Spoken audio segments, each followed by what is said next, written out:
У Гомельскім абласным драматычным тэатры заўтра прэм'ера. Спектакль «Гоголь Фатум» прапануе гомельскім тэатралам ужо добра вядомы ў горадзе магілёўскі рэжысёр Юрый Дзівакоў. За аснову п'есы ўзялі гоголеўскую шынель, але гэта не інсцэнаванне гісторыі пра Акакія Башмачкіна. Здесь не будет той доскональной структуры, которая была написана в повести Гоголя, и даже не а реально там ее нет, есть впечатления, эмоции, ощущения, взгляд вообще на Гоголя. Персонажы дзеюць на мяжы сапраўднасці і гоголеўскай фантасмагорыі, явы і сну мроі ды рэальнага жыцця. Спектакль «Гоголь Фатум» пазначаны як летаргія, стан, якога ўсё жыццё баяўся пісьменнік. Гоголь был подвержен этому состоянию болезни, замедлению всех органов, всех внутренностей своих, и в своем завещании условном он попросил, чтобы его похоронили только тогда, когда будут явные признаки разложения.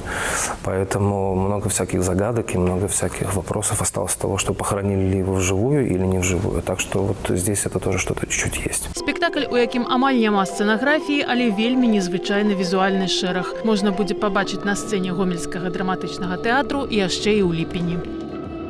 Ірына Дарафейчук, Белсат.